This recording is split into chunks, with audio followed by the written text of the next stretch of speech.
ഇന്ന് നമ്മുടെ ഈ ഭവനത്തിലേക്ക് കടന്നു വന്നിരിക്കുന്നത് DDRC ആഗ്ലസ് കൊട്ടാരക്കര ടീം ലീഡേഴ്സാണ്. നമുക്ക് മധ്യാഹ്ന പ്രാർത്ഥനയും ഇതോടൊപ്പം തന്നെ സമാരംഭിക്കുകയാണ്.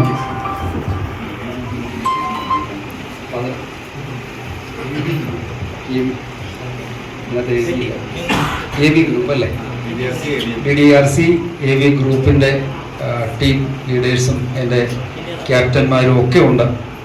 നമുക്ക് മധ്യാഹ്ന പ്രാർത്ഥന സമാരംഭിക്കാം. ഏറെ ശ്രേഷ്ഠ വ്യക്തിത്വങ്ങളുടെ മഹനീയ സാന്നിധ്യം കൊണ്ട് നമ്മുടെ ഈ ഭവനം ഇന്ന് അനുഗ്രഹിക്കപ്പെടുകയാണ്. ക്രിസ്തുവിൻ്റെ ഉയർപ്പുമായി ബന്ധപ്പെട്ട് നമുക്ക് 10 ദിവസ പ്രോഗ്രാമാണ് ഇവിടെ അരങ്ങേറിക്കൊണ്ടിരിക്കുന്നത്. 2 ദിനങ്ങൾക്ക് മുന്നേ നമുക്കിവിടെ കരോളുണ്ടായിരുന്നു. കഴിഞ്ഞ ദിവസം കുണ്ട്ര വലിയപള്ളിയിലെ പിതാവ് ആദരണീയനായ റവറൻഡ് ഫാദർ പി തോമസ് അദ്ദേഹം ഉദ്ഘാടനം നിർവഹിച്ചു. ആ നിമിഷം മുതൽ ഇങ്ങോട്ട് ആഘോഷത്തിൻ്റെ പെരുമഴയാണ് നമ്മുടെ ഈ ഭവനത്തിൽ. ഒപ്പം സന്തോഷത്തിൻ്റെയും പ്രാർത്ഥനയ്ക്കായി നമുക്ക് ഏവർക്കും അല്പനേരം എഴുന്നേറ്റ് നിൽക്കാം.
മഹനീയ ചടങ്ങിന് സ്വാഗതം ആശംസിക്കുന്നതിനായി ആദരണീയനായ എൻ്റെ അനുജനായിട്ട് ഞാൻ കാണുന്ന Puthur sub inspector of police Priya JS സാറിനെ സ്നേഹപൂർവ്വം സ്വാഗതം ആശംസിക്കാനായി ക്ഷണിക്കുന്നു. ഏറെ പ്രിയപ്പെട്ട ഈ ചടങ്ങിന് നിങ്ങളുടെ മുമ്പിൽ നമ്മളെ എല്ലാവരെയും ഇൻട്രൊഡ്യൂസ് ചെയ്ത പുത്തൂർ ഗാന്ധി ഭവൻ്റെ ഹൃദയം, ഞാൻ പറഞ്ഞില്ല, ഞാൻ എല്ലാ പ്രാവശ്യവും ഒത്തിരി പ്രാവശ്യം, ഒരു മാസത്തിൽ 2-3 പ്രാവശ്യമെങ്കിലും ഞാനിവിടെ വന്നു പോകുന്ന ഒരാളാണ്. ഇപ്പോഴെല്ലാം ഏത് പ്രാവശ്യം ഞാൻ വന്നാലും ആദ്യം പറയുന്ന ഡയലോഗും ആദ്യം പറയുന്ന വാക്കുകളും ഇതാണ്. പക്ഷേ അതിനകത്ത് ഒരു അതിശയോക്തിയുമില്ല എന്ന് ഇതുമായി ബന്ധപ്പെട്ട് പ്രവർത്തിക്കുന്ന മുഴുവൻ പേർക്കും അറിയാം. അങ്ങനെ പുത്തൂർ ഗാന്ധി ഭവൻ്റെ ഹൃദയമായി പ്രവർത്തിക്കുന്ന എൻ്റെ ഏറെ പ്രിയപ്പെട്ട ശിശുപാലൻ സാറ്, അതുപോലെ തന്നെ ഇന്നത്തെ ചടങ്ങ് മഹനീയമാക്കാൻ വേണ്ടി ഇവിടെ എത്തിച്ചേർന്നിട്ടുള്ള പുത്തൂർ പോലീസ് സ്റ്റേഷൻ്റെ ഇൻസ്പെക്ടർ പ്രിയപ്പെട്ട ബഹുമാനപ്പെട്ട ബാബുക്കുറുപ്പ് സാറ്, അതുപോലെ തന്നെ നമ്മുടെ ക്ഷണം സ്വീകരിച്ച് ഇവിടെ എത്തുകയും നിങ്ങൾക്കെല്ലാം ക്രിസ്മസ് സന്ദേശം നൽകാനും ക്രിസ്മസിൻ്റെ വലിയ കാര്യങ്ങൾ നിങ്ങളോടൊപ്പം അനുഭവങ്ങൾ പങ്കിടാനും വേണ്ടി ഇവിടെ എത്തിച്ചേർന്നിട്ടുള്ള ഏറെ പ്രിയപ്പെട്ട ഫാദർ, അതുപോലെ തന്നെ DDRC ആഗ്ലസും SV ഗ്രൂപ്പിൻ്റെയും പ്രധാനപ്പെട്ട ഒത്തിരി ആൾക്കാർ ഇവിടെ എത്തിച്ചേർന്നിട്ടുണ്ട്. ഞങ്ങളൊക്കെ വരുന്നതിന് വളരെ മുമ്പ് തന്നെ ക്രിസ്മസിൻ്റെ വലിയൊരു വിഭവമായി നിങ്ങളുടെ മുമ്പിലേക്ക് വരികയും നിങ്ങളെ എല്ലാവരെയും സന്തോഷിപ്പിക്കണമെന്നുള്ള ആശയോടുകൂടി ഇത്തരത്തിലുള്ള ഒരു കാര്യം പറഞ്ഞ് ഞങ്ങളോട് അവതരിപ്പിക്കുമ്പോൾ തന്നെ എൻ്റെയും ഇൻസ്പെക്ടർ സാറിലൂടെയും പറയുന്നപ്പോൾ തന്നെ ഞങ്ങൾ ഏറെ സന്തോഷത്തോടെ പറഞ്ഞൊരു കാര്യം ഇതാണ്. ഇത്തരത്തിലുള്ള കാര്യങ്ങളിലാണ് നമ്മൾ കൂടുതൽ ശ്രദ്ധ വെക്കേണ്ടത്. നിങ്ങൾ പറഞ്ഞ തന്നെ ആരോഗ്യപരമായ കാര്യങ്ങളിൽ നിരന്തരം ഇടപെട്ടുകൊണ്ടിരിക്കുന്നവരാണ്. അത്തരത്തിലുള്ളൊരു സാഹചര്യത്തിൽ ഇത്തരത്തിലുള്ള അമ്മമാരുടെ അടുത്തേക്ക് അല്ലെങ്കിൽ അച്ഛന്മാരുടെ അടുത്തേക്ക് വരുമ്പോൾ നിങ്ങളുടെ പേര് ഒന്നും കൂടി വിളങ്ങി ശോഭിക്കുന്ന അവസ്ഥയാണുള്ളതെന്ന് അവരോട് നമ്മൾ പറയുകയുണ്ടായി. ഇത്തരത്തിലൊരു മെഡിക്കൽ ക്യാമ്പും അതോടൊപ്പം തന്നെ ക്രിസ്മസ് ദിനം ഏറ്റവും സുന്ദരമാക്കാനായി ഇവിടേക്ക് എത്തിച്ചേർന്നിട്ടുള്ള പ്രിയപ്പെട്ട DDRC ആഗ്ലസും SV ഗ്രൂപ്പിൻ്റെയും ഏറെ പ്രധാനപ്പെട്ടവരെ, അതുപോലെ തന്നെ പേരെടുത്ത് പറയാൻ ഒത്തിരി പേരുണ്ട്. പ്രസന്ന സാറുണ്ട്, ഇപ്പോഴത്തെ ഒത്തിരി പേര് ഇവിടെ ഇരിപ്പുണ്ട്. ഞാൻ ഓരോരുത്തരെയായിട്ട് വിളിച്ച് പറയുന്നില്ല. കാരണം നിങ്ങൾക്കറിയാം, ഇവിടെ എന്തൊന്ന് നടന്നാലും ഒരു കല്ല് അനങ്ങിയാൽ പോലും ഇവരുടെ എല്ലാം അറിവോടുകൂടിയും അല്ലെങ്കിൽ അവരെ എല്ലാം ഇച്ഛാശക്തി കൊണ്ടുമാണ് അത് നടക്കുന്നത്. നമ്മൾക്ക് എല്ലാവർക്കും അറിയാം. അത്തരത്തിൽ ഇവിടെ നമ്മുടെ ഗാന്ധി ഭവൻ പുത്തൂരിൻ്റെ ആത്മാവായി പ്രവർത്തിക്കുന്ന നിരവധി ആൾക്കാർ ഇവിടെ എത്തിച്ചേർന്നിട്ടുണ്ട്. അവർക്കെല്ലാവർക്കും, അതുപോലെ തന്നെ ഇന്ന് എനിക്ക് തോന്നുന്നു ഓർമ്മ ദിനം ആചരിക്കുന്ന ഒരു കുടുംബം, പിറന്നാൾ ആചരിക്കുന്ന ഒരു കുടുംബം ഇവിടെയുണ്ട്. അവരും ഇവിടെ എത്തിച്ചേർന്നിട്ടുണ്ട്. അതും ഏറ്റവും സന്തോഷം. നമ്മൾ പറഞ്ഞില്ലേ, നമ്മളൊക്കെ വീട്ടിൽ പിറന്നാൾ ആഘോഷിക്കുന്ന എൻ്റെയൊക്കെ സാഹചര്യമാണെങ്കിൽ നിങ്ങൾക്കറിയാം, ഞങ്ങളൊക്കെ ഒരു കേക്ക് എവിടെന്നെങ്കിലും ഓർഡർ ചെയ്ത് വീട്ടിലിരിക്കും. വൈകിട്ട് 5 മണി തൊട്ട് വീട്ടിൽ നിന്ന് വിളിച്ചു തുടങ്ങും, കേക്ക് മുറിക്കാൻ വരുന്നില്ലേ എന്ന് വിളിച്ചു തുടങ്ങി. രാത്രി 11 മണിക്കോ 12 മണിക്കോ മക്കൾ ഉറങ്ങുമ്പം അവരെ തട്ടി ഉണർത്തി കേക്ക് മുറിക്കുന്ന ബർത്ത്ഡേകളാണ് പോലീസ് ഡിപ്പാർട്ട്മെൻറ്റിലെ മിക്കവാറും പേർക്ക് എല്ലാം ഉള്ളത്.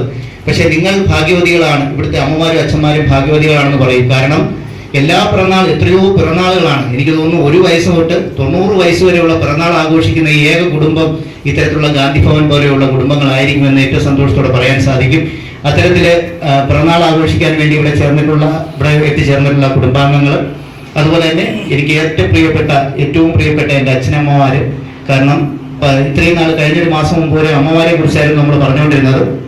ഇപ്പോൾ അത് മാറി പുതിയ അച്ഛന്മാരോട് എത്തിയിട്ടുണ്ട്. അവരോട് ചോദിച്ചപ്പോഴും പറഞ്ഞു, സാറേ വളരെ സന്തോഷം, ഇതുവരെ യാതൊരു വിഷമങ്ങളും ഇല്ലാതെ ഏറ്റവും സന്തോഷത്തോടെ കഴിഞ്ഞു പോവുകയാണെന്ന് പറഞ്ഞു. നമ്മൾ കഴിഞ്ഞ പ്രാവശ്യം കണ്ടപ്പോൾ പറഞ്ഞ പോലെ സന്തോഷവും സമാധാനവും മാത്രം നിലകൊള്ളുന്ന ഒരു സ്ഥലമാണിത്.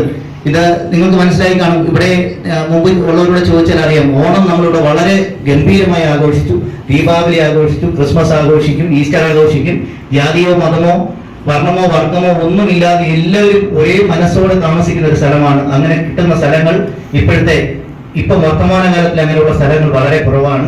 അതുകൊണ്ട് ഏറ്റവും സന്തോഷത്തോടെ ആഘോഷിക്കാൻ കഴിയുന്ന നിമിഷങ്ങൾ ഓരോ നിമിഷവും ആഘോഷമായി കഴിയട്ടെ എന്ന് മാത്രം ആശംസിച്ചുകൊണ്ട് ഇവിടെ എത്തിച്ചേർന്നിട്ടുള്ള മുഴുവൻ പേർക്കും, ഇത് ചടങ്ങ് ഒത്തിരി ആൾക്കാർ ഇവിടെ സംസാരിക്കാനുണ്ട്.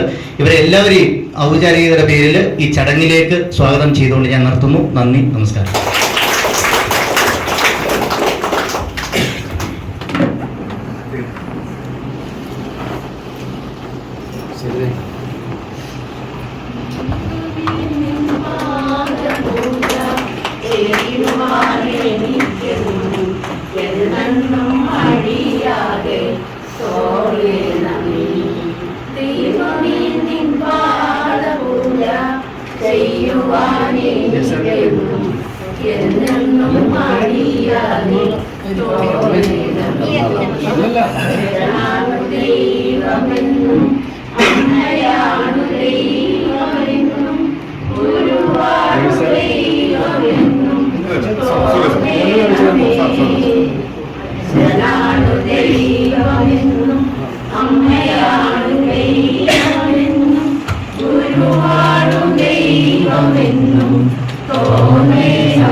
അവകാശം ഇതൊന്ന് പ്രശ്നമാവും.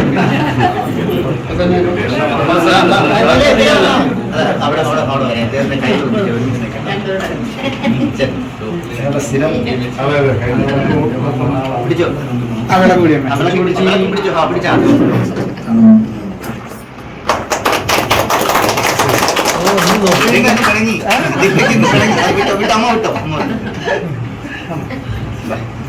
നമുക്ക് എല്ലാവരും മുന്നോട്ട് വരണമെന്ന് കൂടി അറിയിക്കുകയാണ്.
രണ്ടായിരം കട്ടി നോക്കാം കൈ വെച്ചിട്ട് നിർത്താം.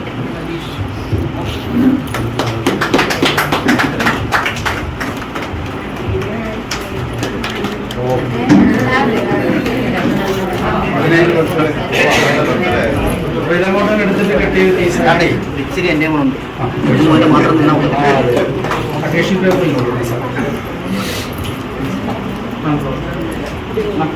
ഇതിനെ ഇത് എടുത്തിട്ട് താഴെ വീണിട്ടുണ്ടോ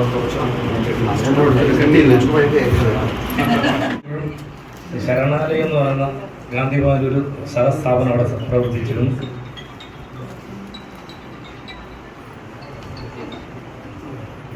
അന്നും ഞങ്ങളുടെ എപ്പോഴും ശരണാലയമായിട്ട് ബന്ധപ്പെട്ട് പല കാര്യങ്ങളും ഞങ്ങൾ സംബന്ധിക്കാറുണ്ടായിരുന്നു. അതേമാതിരി ഇവിടെ പുത്തൂർ വന്നപ്പോൾ പുത്തൂർ ഇതേമാതിരിയാണ്. ഞാൻ വന്ന അന്ന് മുതൽ, ഞാൻ വരുന്നതിന് മുമ്പ് ജയേഷ്, ഞാൻ വന്നതിന് ശേഷം ശിശുപാലൻ സാറും എൻ്റെ സുഹൃത്തായ അമൃതലാൽ സാറ്, അങ്ങനെ തുടങ്ങി ഒത്തിരി അനവധി ആൾക്കാരുമായിട്ട് ബന്ധവും പുത്തൂർ പോലീസ് സ്റ്റേഷനുമായിട്ടും ഭയങ്കര ബന്ധമായിരുന്നു. ഞാൻ കഴിഞ്ഞ ശബരിമല സന്നിധാനത്ത് ഡ്യൂട്ടി ചെയ്യുമ്പോഴേ ശിശുപാലൻ സാറിൻ്റെ ഫോൺ വരുന്നു. അപ്പോൾ ഞാൻ വിചാരിച്ച് ശബരിമല ഡ്യൂട്ടി നമ്മൾ വിചാരിക്കും ആരെങ്കിലും നാട്ടിൽ നിന്ന് അമ്പലത്തിൽ തൊഴാൻ വരികയാണ്, അവരെ സഹായിക്കാനായിരിക്കും വിളിക്കുന്നത്. അങ്ങനെ ശിശുപാലൻ സാറെ വിളിച്ചു. ഞാൻ ചോദിച്ചത്, സാറേ ആരാ വരുന്നത്? സാർ ഒരുപക്ഷെ സാർ അറിഞ്ഞാണ് ഞാൻ ശബരിമല ഡ്യൂട്ടിയിലാണ്. അപ്പോൾ എന്നോട് പറഞ്ഞു, അതല്ല സാറേ, ഇവിടെ സാറിനറിയാമല്ലോ 10 അമ്മമാർ ഇവിടെ ഉണ്ട്, ഇനി 10 അച്ഛന്മാരും കൂടെ ഇവിടെ വരികയാണ് ഗാന്ധി ഭവനിൽ നിന്ന്. അപ്പോൾ അതിന് നമ്മുടെ സ്ഥാപനത്തിന് മുമ്പിലുള്ള വസ്തു നമ്മൾ വാങ്ങിച്ച് അവിടെ ചെറിയ റിനോവേഷൻ വർക്കൊക്കെ ചെയ്ത് അവരെ ഇങ്ങോട്ട് കൊണ്ടുവരികയാണ്. അപ്പോൾ സാറുകൂടെ വരണം, ജയേഷ് സാറും വരണമെന്ന് പറഞ്ഞിട്ട് സാർ എന്നെ റിക്വസ്റ്റ് ചെയ്യുകയാണ്. അങ്ങനെ ഞാൻ പറഞ്ഞു, സാറേ ഇതുപോലെ എനിക്ക് വരാൻ പറ്റാത്ത സാഹചര്യമാണ്, ശബരിമല ഡ്യൂട്ടിയാണ്, വരാൻ പറ്റത്തില്ല. പക്ഷേ എൻ്റെ എല്ലാവിധ ആത്മാർത്ഥമായ ആശംസകളും സാറിനോടൊപ്പം ഉണ്ടാവും, ഗാന്ധി ഭവനോടൊപ്പം ഉണ്ടായിരിക്കും. എന്നിട്ട് ഞാൻ പറഞ്ഞു, സാറേ ഞാൻ വന്നതിന് ശേഷം ഒരു ദിവസം ഞാൻ ഇവിടെ വരാമെന്ന് പറഞ്ഞു. പക്ഷേ ആ വാക്ക് എനിക്ക് പാലിക്കാൻ പറ്റിയില്ല. ഞാൻ വന്നിട്ട് ഒരാഴ്ചയായി, ഞാൻ ഇതുവരെ ഇവിടെ വന്നില്ല, ഈ ഒരാഴ്ചയ്ക്കുള്ളിൽ. ഇന്ന് വന്നപ്പോഴാണ് വളരെ ഗംഭീരമായ ഒരു സാഹചര്യമാണ്. ഇപ്പോൾ ഇത്രയും സ്ഥലവും 10-25 സെന്റ് വസ്തു നിങ്ങളുടെ എല്ലാവരുടെ അനുവാദത്തോടുകൂടി നമ്മുടെ ഒരു സ്നേഹോപകാരം സാറിന് കൈമാറും.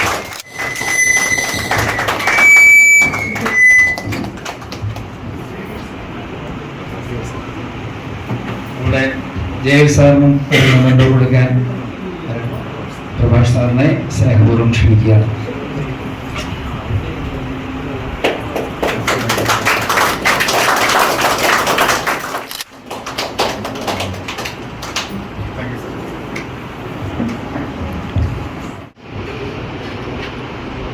ഇതിന്റെ പ്രധാനപ്പെട്ട സന്ദേശം എന്നത് പല കാര്യങ്ങൾ പലർക്കും പറയാമെന്ന് വരികിലും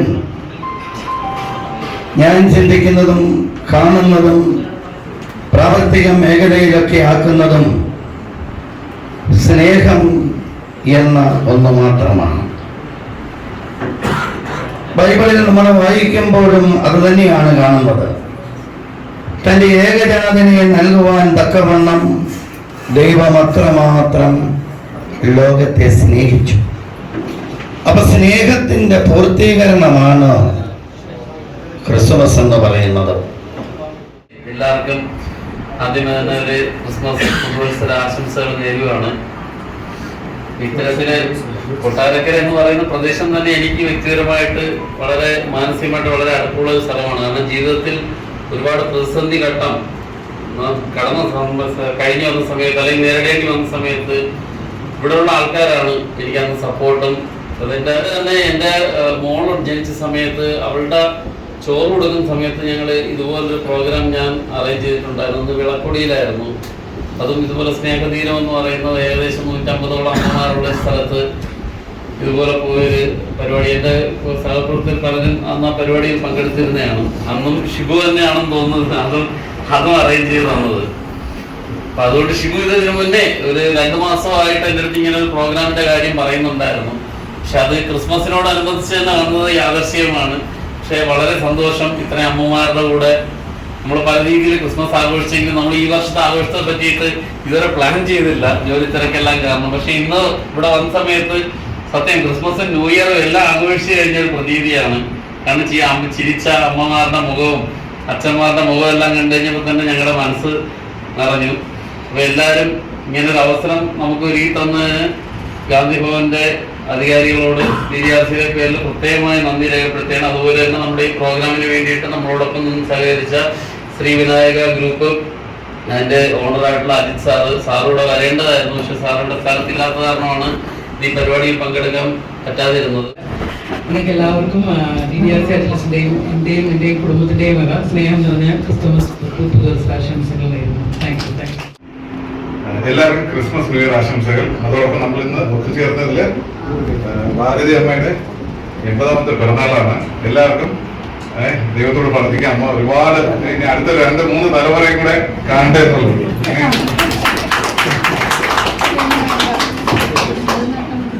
അദ്ദേഹം നമുക്കൊരു മാതൃകയാണ്. സ്നേഹത്തിന്റെ മാതൃക, മാതൃസ്നേഹത്തിന്റെ മാതൃക. അദ്ദേഹത്തെ സ്നേഹപൂർവ്വം ഒരു സന്ദേശം നൽകാനായി രക്ഷിക്കുക. വേദിയിലും സദസ്സിലും ഇരിക്കുന്ന സഹോദരങ്ങളെ, ഒരു വലിയ പ്രസംഗത്തിന്റെ പ്രാധാന്യമൊന്നും ഇപ്പോഴില്ല എന്നാണ് എനിക്ക് തോന്നുന്നത്. 9 മണിയാവാറായി. ബിഷപ്പിന്റെ വെളിയിൽ നമ്മളെയൊക്കെ അലട്ടാൻ തുടങ്ങിയിട്ടുണ്ട്. അതുകൊണ്ട് ശിശുപാലൻ സാർ പറഞ്ഞപ്പോൾ എന്തെങ്കിലും 2 വാക്ക് പറയാതിരിക്കുന്നത് മര്യാദകരാണല്ലോ എന്ന വാക്ക് മാത്രം പറയാൻ ഞാൻ ആഗ്രഹിക്കുകയാണ്. ഇന്നത്തെ ദിവസം എന്നെ സംബന്ധിച്ച് വളരെ സന്തോഷകരമായ ഒരു ദിവസമാണ്. എൻ്റെ അമ്മയുടെ നേരെ താഴെയുള്ള അനുജത്തിയാണ് ഇന്ന് പിറന്നാൾ ആഘോഷിക്കുന്ന കുഞ്ഞമ്മ. അമ്മയെക്കുറിച്ച് ശിശുപാലൻ സാർ ഒന്ന് സൂചിപ്പിച്ചു. കഴിഞ്ഞ 3 വർഷമായിട്ട് കഠിനമായ അൽസൈമേഴ്സ് ബാധിച്ച് ചലനശേഷി പോലെ ഏതാണ്ട് ഇല്ലാത്ത രീതിയിൽ കിടപ്പിലായ ഒരു അമ്മയാണ്. നമ്മുടെയൊക്കെ കഴിവിനനുസരിച്ച് നമ്മുടെ മാതാപിതാക്കളെ സംരക്ഷിക്കുക എന്നുള്ളതാണ് നമ്മുടെ ബാധ്യത. ഇന്നത്തെ സമൂഹം എത്രത്തോളം ഏറ്റെടുത്ത് നടത്തുന്നു എന്നെനിക്കറിയില്ല. നടത്തുന്നവരൊക്കെ ഒരുപാടുണ്ടാവും.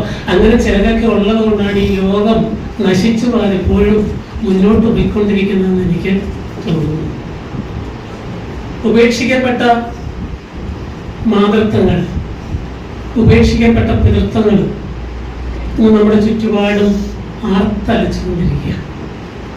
അവരുടെ കണ്ണീര് നമ്മളെ ഒരു നിമിഷമെങ്കിലും ചിന്തിപ്പിക്കുമെങ്കിൽ, നമ്മുടെ മനസ്സിനെ ഒന്ന് അലിയിക്കുമെങ്കിൽ, അതാണ് ഏറ്റവും വലിയ ഈശ്വര സേവ എന്ന് ഞാൻ പറയും. ഏറ്റവും നല്ല ഈശ്വര സേവ എന്ന് പറയുന്നത് മാനവ സേവയാണ്. മാധവ സേവ എന്ന് പുരാണങ്ങളിലൊക്കെ പറയാറുണ്ട്.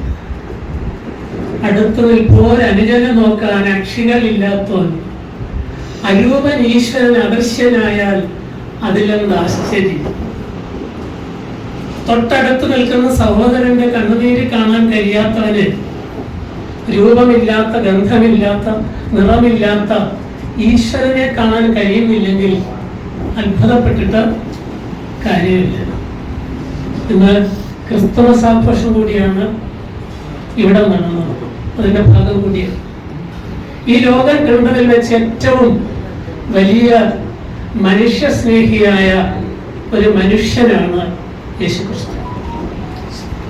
നമ്മളൊക്കെ നിരന്തരം ചെയ്യുന്ന കർമ്മങ്ങൾ, ആ കർമ്മങ്ങളുടെ പ്രതിഫലം പാപമോ പുണ്യമോ ആകട്ടെ, ആ പുണ്യങ്ങളെല്ലാം നിങ്ങൾക്ക് തരികയും ആ പാപങ്ങളൊക്കെ ഏറ്റെടുത്ത് നിങ്ങൾക്ക് വേണ്ടി എൻ്റെ ജീവനെ ഞാൻ സമർപ്പിക്കുന്നു എന്ന് പറഞ്ഞ ആ മഹാത്മാവിൻ്റെ മൂല്യം. എനിക്ക് ക്രിസ്തുവിൻ്റെ ഏറ്റവും ഇഷ്ടപ്പെട്ട ഒരു വാക്യതാണ്, ഭയപ്പെടേണ്ട, ഞാൻ നിന്നോടുകൂടെ. നോക്കൂ, തളർന്നു നിൽക്കുന്ന, ജീവിതത്തിലെല്ലാം നഷ്ടപ്പെട്ട് ഇനി മുന്നോട്ട് പോകാൻ ഒരു വഴിയുമില്ല എന്ന് ഭയന്നു നിൽക്കുന്ന ഒരുവന്റെ മുന്നിൽ ഒരാൾ വന്ന് പറയണം, ഭയപ്പെടണ്ട, ഞാൻ നിന്റെ കൂടെ. ഇതിൽ പറഞ്ഞ ഉത്തേജന വാക്യം എവിടെയുണ്ട്? ഒരുപക്ഷെ മതത്തിൽ മാത്രം വിശ്വസിക്കുന്നവര് ഇതിനേക്കാൾ പ്രാധാന്യമുള്ള പലതും കണ്ടെത്തിയേക്കാം.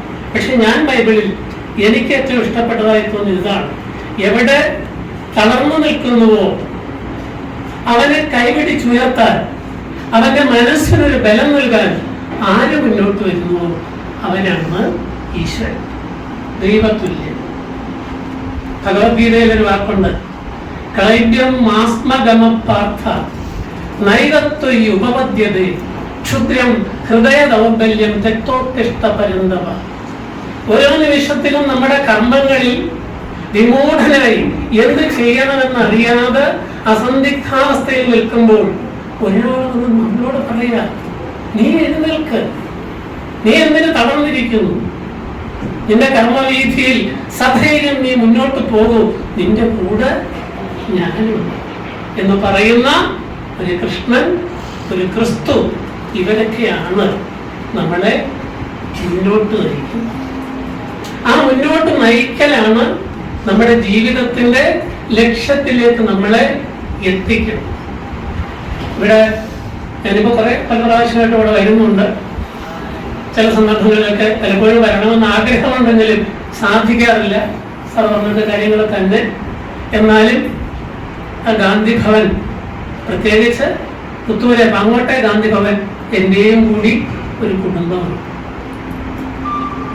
കഴിഞ്ഞ പ്രാവശ്യം ശിശുപാലൻ സാർ ഇല്ലായിരുന്നു. അപ്പൊ ഞാൻ പറഞ്ഞു, കുറച്ച് കഴിയുമ്പോൾ ഒരു റൂം എനിക്ക് കൂടി തരണേ, കുറച്ചും കൂടെ ഒക്കെ കിണിച്ച് നടക്കാനാവുമല്ലോ ഇപ്പൊ. അപ്പൊ അങ്ങനെ വയ്യാത്ത ഒരു ഘട്ടം വരുമ്പോ ഒരു മുറി എനിക്ക് കൂടി തരണം.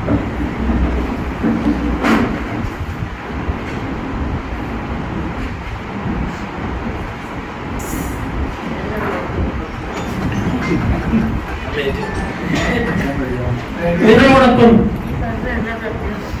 ഞാനും ഉണ്ടാകുമെന്ന്